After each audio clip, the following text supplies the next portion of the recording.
Good morning friends, welcome to our YouTube channel sir Abdul Sattar Khan. 10th Lok Bharti Hindi लोक भारती पहली कविता है भारत महिमा। पहली इकाई की पहली कविता है। इसका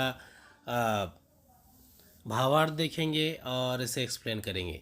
चलिए सबसे पहले हम इसके कवि जयशंकर प्रसाद का परिचय देखते हैं। इनका जन्म 1890 वाराणसी उत्तर प्रदेश में हुआ और मृत्यु 1937 वाराणसी उत्तर प्रदेश में हुई।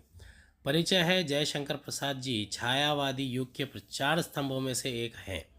आप बहुमुखी प्रतिभा के धनी हैं। कवि, नाटककार, कथाकार, उपन्यासकार तथा निबंधकार के रूप में आप प्रसिद्ध हैं। आपकी रचनाओं में सर्वत्र भारत के गौरवशाली अतीत, ऐतिहासिक विरासत के दर्शन होते हैं। आपकी प्रमुख कृतियां हैं झरना, आंसू, लहर, कामायनी, महाकाव्य, स्कंदगुप्त, चंद्रगुप्त, ध्रुव स्वामिनी, ऐतिहासिक नाटक, प्रतिध्वनि, आकाशदीप, इंद्रजाल, कंकाल, तितली, इरावती, उपन्यास आदि। चलिए इसे पढ़ते हैं, पढ़कर समझते हैं और उसके बाद इसकी भावार्थ को समझेंगे। हिमालय के आंगन में उसे किरणों का दे उपहार, उषा ने हंस अभिनंद किया और पहनाया हिरकहार।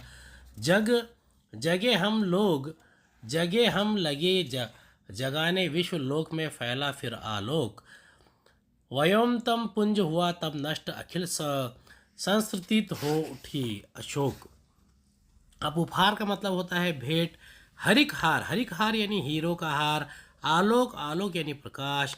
व्योम यानी आकाश। तम यानी अंधेरा। पुंज यानी समूह। अखिल यानी संपूर्ण और संस्कृति यानी संसार। अशोक, शोक रहित को अशोक कहा जाता है। अब हिमालय के आंगन से में उसे किरणों का दो उपहार, इसका मतलब होता है हमारा ये प्यारा भारत देश हिमालय के आंगन के समान है। प्रतिदिन उषा भारत को सूर्य के किरणों का उपहार देती है। तब ऐसा लगता है कि मानो वह हंसकर भारत भूमि का अभिनंदन कर रही है। उषा ने हंसे अभिनंदन किया और पहनाया हिरकहार। ओस की बूंदों पर जब प्रातःकालीन सूर्य की किरणें पड़ती है तो ऐसा लगता है जैसे उषा ने भारत को हीरो का हार पहनाया है। जगे हम लगे जगाने, विश्व लोक में फैला फिर आलोक। व्योमतम पुंज हुआ तब नष्ट, अखिल संस्कृति हो उठी अशोक। इन्हें सबसे पहले ज्ञान का उदय भारत में ही हुआ, अर्थात सबसे पहले हम जागृत हुए, फिर हमने पूरे विश्व में ज्ञान का प्रसार किया। इसके कारण समग्र संसार आलोकित हो गया। अज्ञात रूपी अंधकार का विनाश हुआ और संपूर्ण सृष्टि के सभी दुख शोक दूर हो गए। विमल वाणी ने वीणा ली, कमल कोमल कर में सरप्रति, सप्तस्वर सप्त सिंधु में उठे, छिड़ा तब मधुर साम संगीत। विजय केवल लोहे की नहीं, धर्म की राह धरी धा पर धूम। भिक्षु होकर रहते सम्राट, दया दिखलाते घर घर घूम। अब देखिए, विमल यानी पवित्र, वाणी यानी यहाँ अर्थ होता है सरस्वती, सप्रत यानी प्रेम के साथ, साम तथा सामवेद को कहा गया है। इसके अलावा धरा यानी पृथ्वी, धूम यानी हलचल। भिक्षु यहाँ अर्थ बौद्ध सन्यासी को कहा जाता है।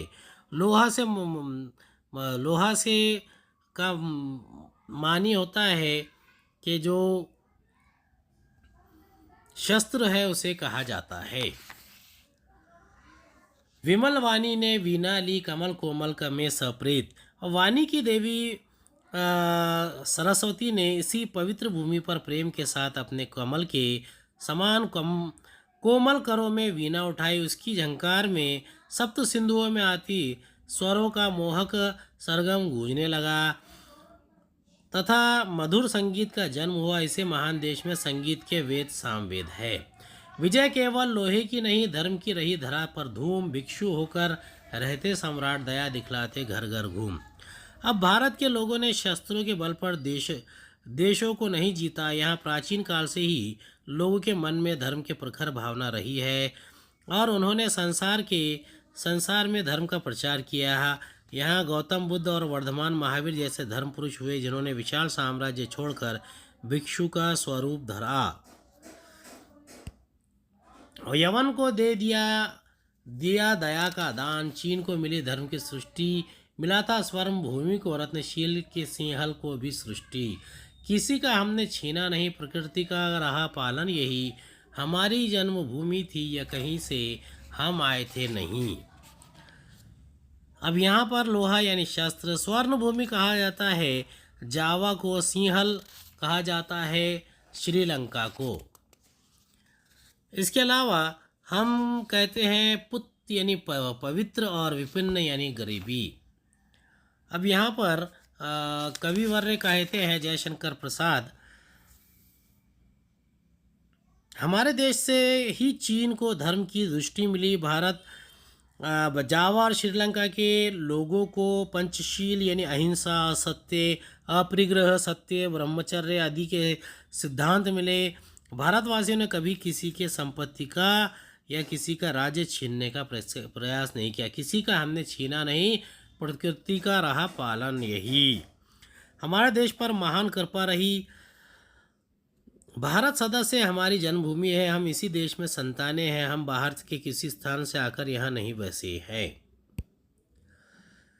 चरित थे पूत, भुजा में शक्ति, नम्रता रही सदा संपन्न, हृदय के गौरव में था गर्व, किसी को देख ना सके विपन्न। हमारे संचय में था दान, अतिथि थे सदा हमारे देव, वचन में सत्य, हृदय में तेज, प्रतिज्ञा में रहती थी टेव। अब देखिए यहाँ पर पूत यानी पवित्र, विपन्न यानी गरीब, संचय करना, एकत्र करना, टेव यानी आदत, सर्वस्व, सर्वस्व यानी सब कुछ। अब यहाँ पर कविवर्य क्या कहते हैं, चरित थे पूत, भुजा में शक्ति, नम्रता रही सदा संपन्न। भारत के लोग सदा से चरित्रवान रहे, हमारी भुजाओं में भरपूर शक्ति रही है और भारतीयों में वीरता की कभी भी कमी नहीं रही है। हृदय के गौरव में था गर्व, किसी को देख ना सके विपन्न। यानी दीन दुखियों के की सेवा करने के लिए हम भारतीय सदैव तत्पर रहे। हम यदि धन और संपत्ति का संग्रह करते थे तो दान के लिए करते थे, हमारा संचय में था दान। अतिथि थे सदा हमारे देव, वचन में सत्य, हृदय में तेज।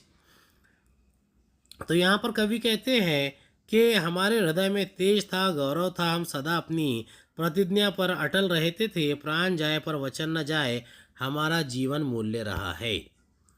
वही है रक्त, वही है देश, वही साहस है वैसा ज्ञान, वही है शांति, वही है शक्ति, वही हम दिव्य आर्य संतान। जिए तो सदा इसी के लिए, यही अभिमान रहे ये वर्ष, निछावर कर दे हम सर्वस्व, हमारा प्यारा भारतवर्ष। अब यहाँ पर कवि कहते हैं कि आज भी हम भारतीयों की धमनियों में उन्हीं पूर्वजों का रक्त प्रवाहित हो रहा है। आज भी हमारा देश वैसा ही है, आज भी भारतीयों में वैसा ही साहस है।